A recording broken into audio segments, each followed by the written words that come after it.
तो अब घंटों गाजरों को घीसने की ज़रूरत नहीं है और ना ही इसे घंटों पकाने की ज़रूरत है, फिर भी बहुत ही ज़्यादा बेहतरीन बिल्कुल हलवाई स्टाइल में ये गाजर का हलवा आप घर पर बनाकर तैयार कर सकते हैं। ये इतना ज़्यादा लाजवाब होता है कि आपको यकीन नहीं होगा कि आपने इसे इतना इंस्टेंटली तैयार किया है। तो आइए देख लेते हैं इसे कैसे बनाना है। देखिए यहाँ पर मैंने लगभग 1.5 किलो गाजरों को बॉईल कर लिया है।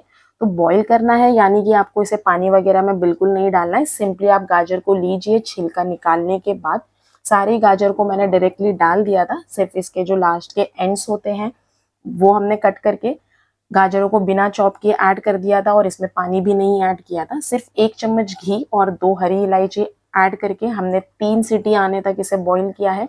तो देखिए गाजरों ने सारा पानी भी रिलीज कर दिया है अपना और गाजर बहुत अच्छे से सॉफ्ट हो गई है। तो ये इतनी ज़्यादा पक जाना चाहिए कि अगर आप इसे चम्मच से इस तरह से प्रेस करें तो ये आसानी से मैश होने लगे। तो देखिए गाजरों को बहुत अच्छे से हमने गला लिया है। ग्रेट वगैरह करने की बिल्कुल ज़रूरत नहीं है, आपको घंटों ही घीसने की मेहनत नहीं करनी है। और फिर यहाँ 1 लीटर दूध मैंने बॉईल कर लिया था। तो 1.5 किलो गाजर के लिए 1 लीटर दूध परफेक्ट रहेगा। 1 लीटर मैंने फुल फैट दूध लिया हुआ है, तो आप डेजर्ट्स के लिए यही दूध का इस्तेमाल कीजिए या फिर आपके घर पर जो भी अवेलेबल हो आप वो ले सकते हैं। और 1 लीटर दूध ऐड करने के बाद सारे गाजरों को अब हमने दूध में पका लेना है। तो पहले हमने गाजरों को बहुत ज़्यादा मैश नहीं किया था। अब दूध के साथ पकते हुए ये और भी ज़्यादा सॉफ्ट हो जाती है और जैसे जैसे ये पकेगा ना तो गाजर और भी नरम होते जाएगा और ये इसमें बहुत अच्छा फ्लेवर आएगा। तो आपको इसे दूध के साथ तब तक पका लेना है जब तक दूध रिड्यूस नहीं हो जाता है। तो बेसिकली दूध रिड्यूस होने तक हम गाजरों को पकाएंगे और ये तब तक ही पकेगा जब तक हमने इसमें चीनी नहीं ऐड की है, क्योंकि चीनी ऐड करने के बाद गाजर का कुकिंग प्रोसेस नहीं होता है। तो देखिए हमने दूध के साथ इसे खूब अच्छी तरह से मैश भी कर लिया है। सारी गाजर अच्छे से गल गई है, मैश भी हो गई है और दूध भी हमारा रिड्यूस हो चुका है। तो इस तरह से मैंने इसे लगभग 20 मिनट के लिए पका लिया है। तो अब देखिए इसमें से दूध सारा हमारा एवोपरेट हो गया है, यानी पक चुका है गाजरों के साथ में। और अब इस स्टेज पर मैं क्या करूंगी, एक पैन में हम ऐड कर लेंगे देसी घी। तो 4 से 5 चम्मच के बराबर अच्छी क्वांटिटी में आपको घी ऐड कर लेना है। जैसे घी मेल्ट हो जाता है इसमें हम कुछ ड्राई फ्रूट्स को फ्राई कर लेंगे। इससे हमारे गाजर के हलवे में बहुत अच्छा टेस्ट आ जाता है और ये बहुत अच्छे लगते हैं। तो यहाँ पर मैंने काजू, बादाम, पिस्ता लिया हुआ है। आप अपने पसंद के जो भी ड्राई फ्रूट्स चाहें वो ऐड कर सकते हैं। सारे ड्राई फ्रूट्स को थोड़ा हल्का हल्का सा चॉप किया हुआ है, रफली हमने चॉप किया है। इसे 1 से 2 मिनट के लिए फ्राई कर लेंगे। तो आप चाहें तो ड्राई फ्रूट्स बिना फ्राई किए भी ऐड कर सकते हैं, लेकिन जब आप इस तरह से ऐड करेंगे तो इसका फ्लेवर एक थोड़ा डिफरेंट आता है, बहुत अच्छा सा आता है। बिल्कुल सौंधा सौंधा सा हमारा गाजर का हलवा बनके तैयार होता है।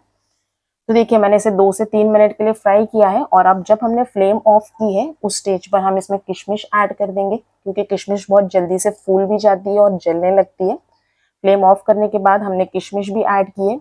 अब इस स्टेज पर जब गाजर पूरी तरह से पक जाती है दूध में, ये सारे ड्राई फ्रूट्स को हम ऐड कर लेंगे इसमें। तो घी के साथ हमने सारे ड्राई फ्रूट्स को फ्राई करके डायरेक्टली गाजर के हलवे में ऐड कर दिया है। तो आप देख सकते हैं कि हमने इसे कितनी कम मेहनत में बहुत ही क्विक इंस्टेंटली ये गाजर का हलवा बनाकर तैयार किया। अदरवाइज गाजर का हलवा बनाना मतलब सबसे मुश्किल का काम लगता है कि गाजरों को घीसने वाला काम। तो अब घी के साथ भी हमने इसे 2 से 4 मिनट के लिए अच्छे से कुक कर लिया है और जैसे ये अच्छे से कुक हो जाता है इसके बाद मैं इसमें चीनी ऐड कर दूंगी। तो यानी कि यहाँ 1.5 किलो गाजर के लिए हमने 1 कप चीनी ऐड की है। तो आपके गाजर का हलवा डिपेंड करता है कि गाजर की क्वालिटी कितनी अच्छी थी। तो सर्दियों के मौसम में सबसे बेस्ट गाजर मिलती है, तो मीठी मीठी सी गाजर आपको ले लेना है। और अगर आप मीठा थोड़ा ज़्यादा पसंद करते हैं तो आप चीनी की क्वांटिटी थोड़ी बढ़ा दीजिए, ये परफेक्ट रहेगी। और अब इस स्टेज पर ये ज़्यादा नहीं पकेगा, बस चीनी घुलने तक, चीनी अच्छे से मेल्ट हो जाएगी तब तक हमने इसे कुक किया है। यानी कि अब हमारा गाजर का हलवा रेडी है। अब आप चाहें तो इसमें खोया वगैरह ऐड कर दें। यहाँ मैंने अराउंड 150 ग्राम खोया लिया हुआ है। इसे एक पैन में डाल के हमने मेल्ट कर लेना है, यानी कि ये इस तरह से थोड़ा लूज लूज सा, ढीला ढीला सा हो जाए। तब तक इसे थोड़ा सा कुक करेंगे और फिर इसमें से आधा मावा मैं इसमें डाल दूंगी और थोड़ा खोया हमने बचाया हुआ है। वैसे तो खोया ऐड करना इसमें ऑप्शनल है, आप ऐसे भी इसे सर्व कर सकते हैं, बहुत मज़ेदार लगता है। सर्दियों के मौसम में गाजर का गर्मा गर्म हलवा खाने का मज़ा ही बहुत अलग होता है। आधा खोया इसमें ऐड कर दिया है, अब फ्लेम को ऑफ कर देंगे। तो देखिए हमारा ये बहुत ही बेहतरीन सा गाजर का हलवा बनके तैयार हो चुका है। अब इसे है ना मैं सर्व करूंगी एक थोड़े से डिफरेंट तरीके से। आप भी इस तरह के ये डिजर्ट्स बनाइए, अपने गेस्ट को सर्व कीजिए, या फिर आने वाले न्यू ईयर के लिए आप इसे बनाइए। और लास्ट में थोड़े से हमने इलायची ऐड की है, इलायची पाउडर, इसका फ्लेवर अच्छा आता है, तो लास्ट में ही इसे ऐड करेंगे। तो चलिए अब इसे सर्व कर लेते हैं। तो आप भी इस तरह का ये गाजर का हलवा ज़रूर बना के ट्राई कीजिए। इन सर्दियों में बहुत मज़ेदार लगता है, बहुत ही ज़बरदस्त बन के तैयार होता है। और सबसे ख़ास बात ये है कि बहुत ही इंस्टेंट बन जाता है, आपको घंटों इसे पकाने की ज़रूरत नहीं है। तो इस तरह से मैंने इसे एक सर्विंग डिश में अरेंज कर लिया है। और फिर जो खोआ हमने मेल्ट करके रखा हुआ था ना, वो सारे खोए को हम इस तरह से इस पर इसकी लेयर बना देंगे। तो सारे खोए की लेयर बनाने के बाद पूरे ही ऊपर की लेयर में कवर कर दूंगी। ये स्टेज ऑप्शनल है, लेकिन दिखने में सर्व करते हुए अच्छा लगता है। सारे खोए को इस तरह से अरेंज करना है और फिर ऊपर से थोड़े से और ड्राई फ्रूट्स हम डाल देंगे गार्निशिंग के लिए, और हमारा बहुत ही मज़ेदार सा ये गाजर का हलवा बनके तैयार हो गया है। आई होप आपको मेरी ये रेसिपी अच्छी लगी है। वीडियो अच्छी लगी है तो वीडियो को लाइक कीजिए। और फिर चलिए अब इसे कट करके हम सर्व कर लेंगे। तो आप इस तरह से इसे सर्व कर लीजिए, बहुत ही मज़ेदार बनके तैयार होता है।